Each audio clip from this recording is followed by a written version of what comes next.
Price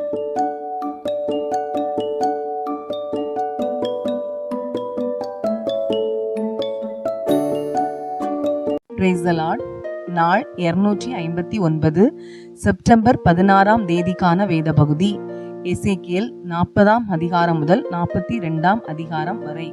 40ஆம் அதிகாரம்.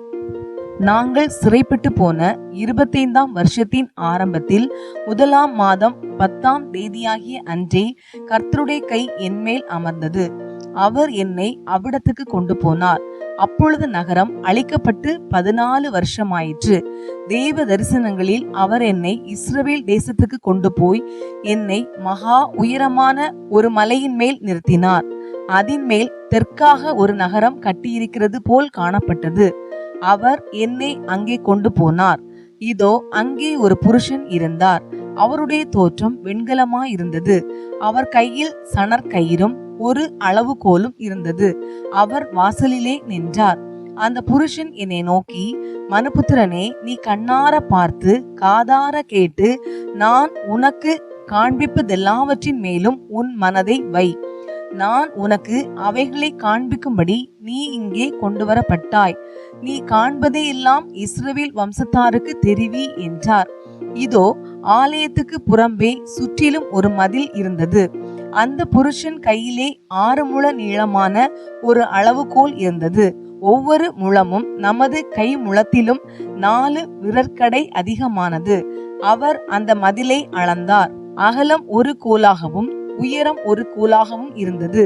பின்பு அவர் கிழக்கு முக வாசலுக்கு வந்து அதன் படிகளின் மேல் ஏறி வாசற்படியை ஒரு கோல் அகலமாகவும் மறு வாசற்படியை ஒரு கோல் அகலமாகவும் அளந்தார். ஒவ்வொரு அறையும் ஒரு கோல் நீளமும் ஒரு கோல் அகலமுமாய் இருந்தது. அறை வீடுகளுக்கு நடுவே 5 முழ இடம் விட்டிருந்தது. வாசலின் மண்டபத்தருகே உள் வாசற்படி ஒரு கோலளவாய் இருந்தது. வாசலின் மண்டபத்தையும் உள்ளே ஒரு கோலளவாக அளந்தார். பின்பு வாசலின் மண்டபத்தை 8 முழமாகவும் அதன் தூணாதாரங்களை 2 முழமாகவும் அளந்தார். வாசலின் மண்டபம் உட்புறத்தில் இருந்தது. கீழ்த்திசைக்கு எதிரான வாசலின் அறைகள் இந்த புறத்தில் 3 அந்த புறத்தில் 3 இருந்தது. அவைகள் 3க்கும் ஒரே அளவும் இந்த புறத்திலும் அந்த புறத்திலும் இருந்த தூணாதாரங்களுக்கு ஒரே அளவும் இருந்தது. பின்பு வாசல் நடையின் அகலத்தை 10 முழமாகவும் வாசலின் நீளத்தை 13 முழமாகவும் அளந்தார். அறைகளுக்கு முன்னே இந்த புறத்தில் 1 முழ இடமும் அந்த புறத்தில் 1 முழ இடமும் இருந்தது. ஒவ்வொரு அறையும் இந்த புறத்தில் 6 முழமும் அந்த புறத்தில் 6 முழமுமாய் இருந்தது. பின்பு வாசலில் இருந்த அறையின் மெத்தை நின்று மற்ற அறையின் மெத்தை மட்டும் 25 முழமாக அளந்தார். கதவுக்கு கதவு நேராயிருந்தது. தூணாதாரங்களை 60 முழமாக அளந்தார். இந்த தூணாதாரங்களின் அருகே சுற்றிலும் முன் வாசலின் முற்றம் இருந்தது. பிரவேச வாசலின் முகப்பு துவக்கி உட்புற வாசல் மண்டப முகப்பு மட்டும் 50 முழமாய் இருந்தது. வாசலுக்கு உட்புறமாக சுற்றிலும் உள்ள அறைகளுக்கும் அவைகளின் தூணாதாரங்களுக்கும் ஒடுக்கமான ஜன்னல்கள் இருந்தது. மண்டபங்களிலும் அப்படியே இருந்தது. உட்புறமாய் சுற்றிலும் அந்த ஜன்னல்களும் தூணாதாரங்களில் சித்தரிக்கப்பட்ட பேரீச்ச மரங்களும் இருந்தது. பின்பு என்னை வெளிப்பிரகாரத்துக்கு அழைத்து கொண்டு போனார். அங்கே அறை வீடுகளும் பிரகாரத்தின் சுற்றிலும் பதித்த தளவரிசையும் இருந்தது. அந்த தளவரிசையின் மேல் 30 அறை வீடுகள் இருந்தது. வாசலுக்கு பக்கத்திலும் வாசல்களின் நீளத்துக்கு எதிரிலும் உள்ள அந்த தளவரிசை தாழ்வான தளவரிசையாய் இருந்தது. பின்பு அவர் கீழ் வாசலின் முகப்பு துவக்கி உட்பிரகாரத்து புறமுகப்பு மட்டுமுள்ள விசாலத்தை அளந்தார். அது கிழக்கும் வடக்கும் 100 முழமாய் இருந்தது. வெளிப்பிரகாரத்துக்கு அடுத்த வடதிசைக்கு எதிரான வாசலின் நீளத்தையும் அகலத்தையும் அளந்தார். அதற்கு இப்புறத்தில் 3 அறைகளும் அப்புறத்தில் 3 அறைகளும் இருந்தது. அதன் தூணாதாரங்களும் அதன் மண்டபங்களும் முதல் வாசலின் அளவுக்கு சரியாய் இருந்தது. அதன் நீளம் 50 முழமும் அகலம் 25 முழமுமாய் இருந்தது. அதன் ஜன்னல்களும் அதன் மண்டபங்களும் அதன் மேல் சித்தரிக்கப்பட்ட பேரீச்சம் பழங்களும் கீழ்த்திசைக்கு எதிரான வாசலின் அளவுக்கு சரியாய் இருந்தது. அதில் ஏறுகிறதற்கு 7 படிகள் இருந்தது. அதன் மண்டபங்கள் அவைகளுக்கு முன்னாக இருந்தது. வட திசையிலும் கீழ் திசையிலும் உள்ள ஒவ்வொரு வாசலுக்கு எதிராக உட்பிரகாரத்துக்கும் வாசல்கள் இருந்தது. ஒரு வாசல் துவக்கி மற்ற வாசல் மட்டும் 100 முழமாக அளந்தார். பின்பு என்னை தென் திசைக்கு அழைத்து கொண்டு போனார். அங்கே தென் திசைக்கு எதிரான வாசல் இருந்தது. அதன் தூணாதாரங்களையும் அதன் மண்டபங்களையும் அதற்குரிய அளவின்படி அளந்தார். அந்த ஜன்னல்களுக்கு சரியாக அதற்கும் அதன் மண்டபங்களுக்கும் ஜன்னல்கள் சுற்றிலும் இருந்தது. நீளம் 50 முழமும் அகலம் 25 முழமுமாய் இருந்தது. அதில் ஏறுகிறதற்கு 7 படிகள் இருந்தது. அதற்கு முன்பாக அதன் மண்டபங்களும் இருந்தது. அதன் தூணாதாரங்களில் சித்தரிக்கப்பட்ட பேரீச்ச மரங்களும் இந்த புறத்தில் ஒன்றும் அந்த புறத்தில் ஒன்றுமாக இருந்தது. உட்பிரகாரத்துக்கும் ஒரு வாசல் தென் திசைக்கு எதிராக இருந்தது. தென் திசையிலுள்ள ஒரு வாசல் துவக்கி மற்ற வாசல் மட்டும் 100 முழமாக அளந்தார்.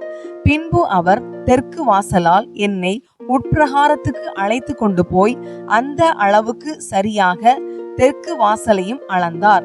அதன் அறைகளும் அதன் தூணாதாரங்களும் அதன் மண்டபங்களும் அந்த அளவுக்கு சரியாக இருந்தது. அதற்கும் அதன் மண்டபங்களுக்கும் ஜன்னல்கள் சுற்றிலும் இருந்தது. நீளம் 50 முழமும் அகலம் 25 முழமுமாய் இருந்தது. 25 முழ நீளமும் 5 முழ அகலமுமான மண்டபங்கள் சுற்றிலும் இருந்தது.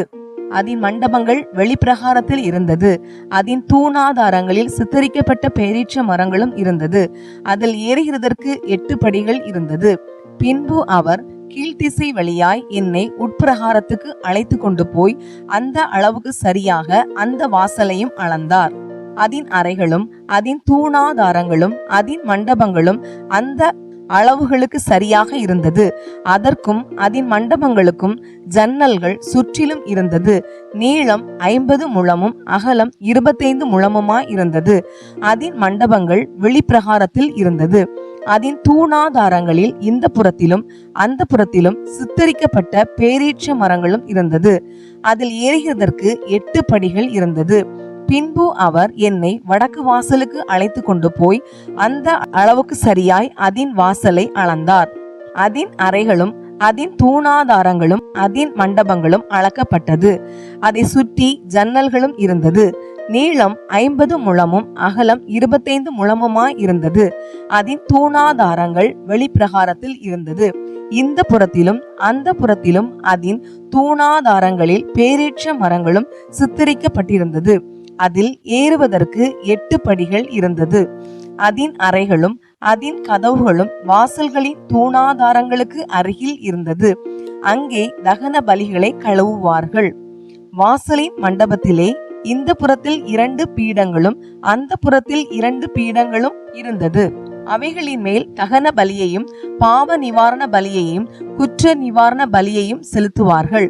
வடக்கு வாசலுக்குள் பிரவேசிக்கிறதற்கு ஏறி போகிற வெளிப்புறத்திலே 2 பீடங்களும் வாசலின் மண்டபத்திலுள்ள மறுபுறத்திலே 2 பீடங்களும் இருந்தது. வாசலின் அருகே இந்த புறத்தில் 4 பீடங்களும் அந்த புறத்தில் 4 பீடங்களும் ஆக 8 பீடங்கள் இருந்தது. அவைகளின் மேல் பலிகளை செலுத்துவார்கள். தகன பலிக்குரிய 4 பீடங்கள் வெட்டின கல்லா இருந்தது. அவைகள் 1.5 முழ நீளமும் 1.5 முழ அகலமும் 1 முழ உயரமுமாய் இருந்தது. அவைகளின் மேல் தகன பலிகளையும் மற்ற பலிகளையும் செலுத்துகிற ஆயுதங்களை வைப்பார்கள்.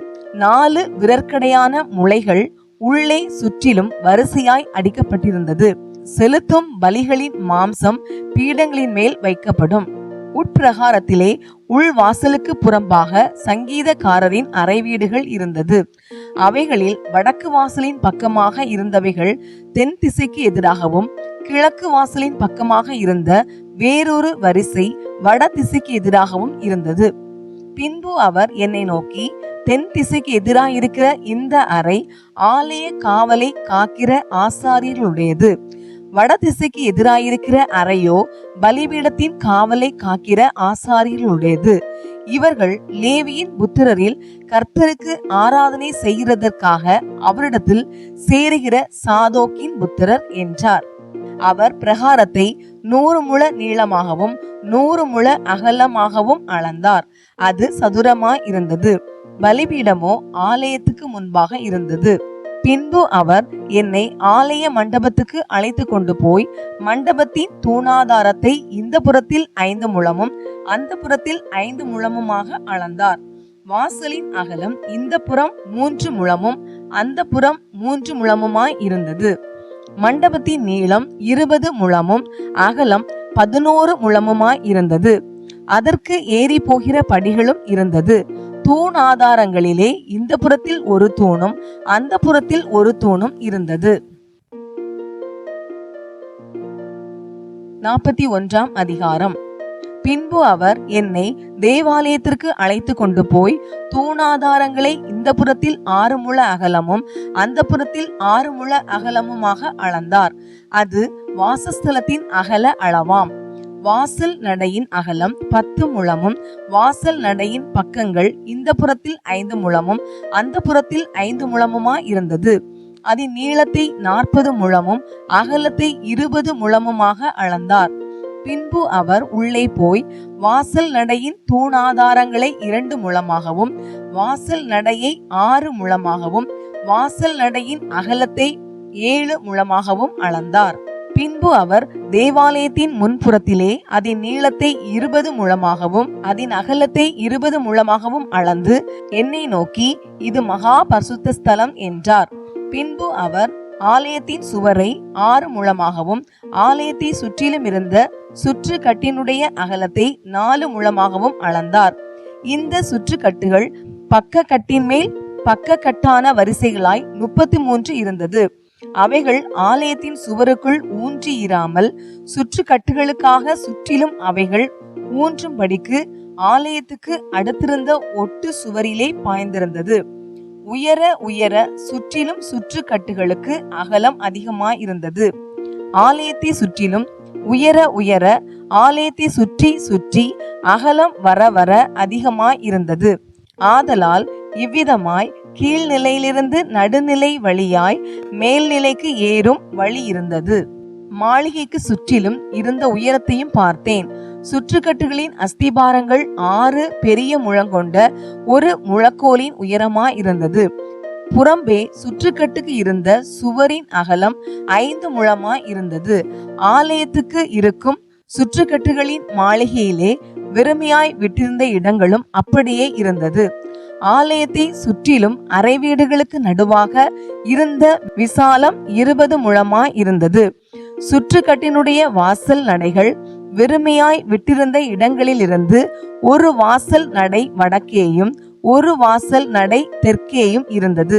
வெறுமையாய் விட்டிருந்த இடங்களின் விசாலம் சுற்றிலும் 5 முழமாய் இருந்தது. மேற்றிசையிலே பிரத்யேகமான இடத்துக்கு முன்னிருந்த மாளிகை மட்டும் அகலம் 70 முழமும் மாளிகையினுடைய சுவரின் அகலம் சுற்றிலும் 5 முழமும் அதனுடைய நீளம் 90 முழமாய் இருந்தது. அவர் ஆலயத்தை 100 முழ நீளமாகவும் பிரத்யேகமான இடத்தையும் மாளிகையையும் அதன் சுவர்களையும் 100 முழ நீளமாகவும் அளந்தார். ஆலயத்தின் முற்புறமும் கிழக்குக்கு எதிரான பிரத்யேகமான இடமும் இருந்த அகலம் 100 முழமாய் இருந்தது. பிரத்யேகமான இடத்தின் பின்புறமாக அதற்கு எதிரே இருந்த மாளிகையின் நீளத்தையும் அதற்கு இந்த புறத்திலும் அந்த புறத்திலும் இருந்த நடை காவணங்களையும் அளந்தார். உள்ளான தேவாலயமும் முற்றத்தின் மண்டபங்களும் உட்பட 100 முழமாய் இருந்தது. வாசற்படிகளும் ஒடுக்கமான ஜன்னல்களும் 3 பக்கங்களின் சுற்றிலும் வாசல்களுக்கு எதிரான நடை காவணங்களும் சுற்றிலும் தரை துவக்கி ஜன்னல்கள் மட்டாக பலகை அடித்திருந்தது. ஜன்னல்கள் மூடப்பட்டிருந்தது. வாசலின் மேலே துவக்கி ஆலயத்தின் உட்புறமும் வெளிப்புறமும் சுற்றிலும் சுவரின் உட்புறமும் வெளிப்புறமும் எல்லாம் அளவிட்டிருந்தது. கேருபீன்களும் பேரீட்ச மரங்களும் சித்தரிக்கப்பட்டிருந்தது. கேருபீனுக்கும் நடுவாக ஒவ்வொரு பேரீட்ச மரம் இருந்தது. ஒவ்வொரு கேருபீனுக்கும் 2 முகங்கள் இருந்தது. பேரீட்ச மரத்துக்கு இந்த அண்டையில் மனுஷ முகமும் பேரீட்ச மரத்துக்கு அந்த அண்டையில் சிங்க முகமும் இருந்தது.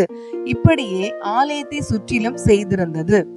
தரை துவக்கி வாசலின் மேற்புறம் மட்டும் தேவாலயத்தின் சுவரிலும் கேருபீன்களும் பேரீட்ச மரங்களும் சித்தரிக்கப்பட்டிருந்தது. தேவாலயத்தின் கதவு நிலைகள் சதுரமும் பரிசுத்த ஸ்தலத்தினுடைய முகப்பின் உருவம் அந்த உருவத்துக்கு சரியுமாய் இருந்தது. மரத்தினால் செய்யப்பட்ட பலிபீடத்தின் உயரம் 3 முழமும் அதன் நீளம் 2 முழமுமாய் இருந்தது. அதன் கோடிகளும் அதன் விளிம்புகளும் அதன் பக்கங்களும் மரத்தினால் செய்யப்பட்டிருந்தது. அவர் என்னை நோக்கி, இது கர்த்தருடைய சந்நிதியில் இருக்கிற பீடம் என்றார். தேவாலயத்துக்கும் பரிசுத்த ஸ்தலத்துக்கும் 2 வாசல்களும் வாசல்களுக்கு மடக்கு கதவுகளாகிய இரட்டை கதவுகளும் இருந்தது. ஒரு வாசலுக்கு 2 கதவுகளும் மற்ற வாசலுக்கு 2 கதவுகளும் இருந்தது. சுவர்களில் சித்தரிக்கப்பட்டிருந்தது போல் ஆலயத்தினுடைய கதவுகளிலும் கேருபீன்களும் பேரீட்ச மரங்களும் சித்தரிக்கப்பட்டிருந்தது. புறம்பே மண்டபத்தின் முன்பாக உத்தரங்கள் வைத்திருந்தது. மண்டபத்தின் பக்கங்களில் இந்த புறத்திலும் அந்த புறத்திலும் ஆலயத்தின் சுற்றுக்கட்டுகளிலும் ஒடுக்கமான ஜன்னல்களும் சித்தரிக்கப்பட்ட பேரீட்ச மரங்களும் உத்தரங்களும் இருந்தது. 42ஆம் அதிகாரம். பின்பு அவர் என்னை வடதிசையின் வழியாக வெளிப்பிரகாரத்திலே புறப்பட பண்ணி பிரத்யேகமான இடத்துக்கு எதிராகவும் மாளிகைக்கு எதிராகவும் வடக்கே இருந்த அறை வீடுகளுக்கு என்னை அழைத்து கொண்டு போனார். 100 முழ நீளத்துக்கு முன்னே வடக்கு வாசல் இருந்தது. அவ்விடத்து அகலம் 50 முழம். உட்பிரகாரத்தில் இருந்த 20 முழத்துக்கு எதிராகவும் வெளிப்பிரகாரத்தில் இருந்த தளவரிசைக்கு எதிராகவும் ஒன்றுக்கொன்று எதிரான 3 நிலைகளுள்ள நடை காவணங்கள் இருந்தது. உட்புறத்திலே அறைவீடுகளின் முன்பாக 10 முழ அகலமான வழியும் 1 முழ அகலமான பாதையும் இருந்தது. அவைகளின் வாசல்கள் வடக்கே இருந்தது. உயர இருந்த அறைவீடுகள் அகல கட்டையாய் இருந்தது. நடை காவணங்கள் கீழே இருக்கிற அறைவீடுகளுக்கும் நடுவே இருக்கிறவைகளுக்கும் அதிக உயரமான மாளிகையாய் இருந்தது. அவைகள் 3 அடுக்குகளாய் இருந்தது. பிரகாரங்களின் தூண்களுக்கு இருந்தது போல அவைகளுக்கு தூண்கள் இல்லை. ஆகையால் தரையிலிருந்து அளக்க அவைகள் கீழேயும் நடுவேயும் இருக்கிறவைகளை பார்க்கிலும் அகல கட்டையாய் இருந்தது. புறம்பே அறைவீடுகளுக்கு எதிரே வெளிப்பிரகார திசையில் அறைவீடுகளுக்கு முன்பாக இருந்த மதிலின் நீளம் 50 முழம். வெளிப்பிரகாரத்தில் உள்ள அறைவீடுகளின் நீளம் 50 முழம். தேவாலயத்துக்கு முன்னே 100 முழமாய் இருந்தது. கிழக்கே வெளிப்பிரகாரத்திலிருந்து அந்த அறைவீடுகளுக்குள் பிரவேசிக்கிற நடை அவைகளின் கீழே இருந்தது.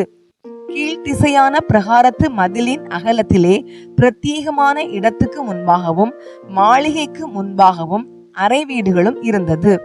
அவைகளுக்கு முன்னான வழியிலே அந்த அறைவீடுகள் நீளத்திலும் அகலத்திலும் எல்லா வாசற்படிகளிலும் திட்டங்களிலும் வாசல் நடைகளிலும் வட திசையான அறை வீடுகளின் சாயலா இருந்தது.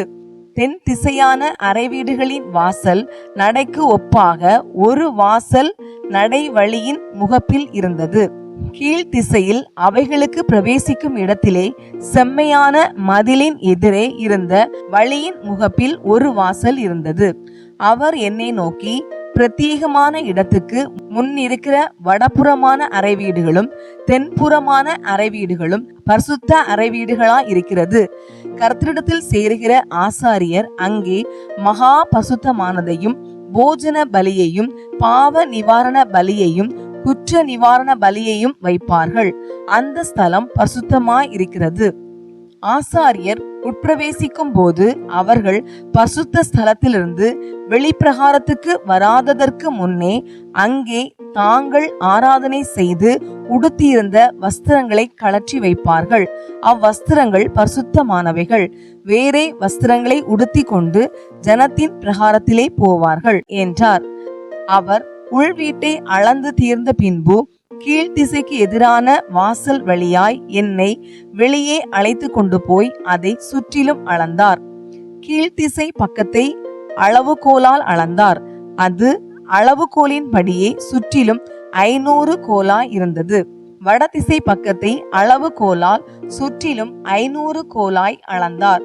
தென் திசை பக்கத்தை அளவுகோலால் 500 கோலாய் அளந்தார். மேற்றிசை பக்கத்துக்கு திரும்பி அதை அளவுகோலால் 500 கோலாய் அளந்தார். 4 பக்கங்களிலும் அதை அளந்தார். பரிசுத்தமானதற்கும் பரிசுத்தமில்லாததற்கும் வித்தியாசம் பண்ணும்படிக்கு அதற்கு 500 கோல் நீளமும் 500 கோல் அகலமுமான மதில் சுற்றிலும் இருந்தது. இன்றைய நாளுக்கான வேத பகுதி வாசித்து முடிந்தாயிற்று. தேவனுக்கே மகிமை உண்டாவதாக. ஆமேன். இன்றைய நாளின் வேத பகுதியிலிருந்து ஒரு கேள்வி. வடதிசைக்கு எதிராயிருக்கிற அறை யாருடையது?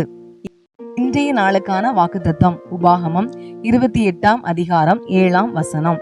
ஒரு வழியாய் உனக்கு எதிராக புறப்பட்டு வருவார்கள், 7 வழியாய் உனக்கு முன்பாக ஓடி போவார்கள். இந்த வாக்குத்தத்த வசனத்தின்படி கர்த்தர் தாமே நம் ஒவ்வொருவரையும் ஆசீர்வதிப்பாராக. ஆமேன்.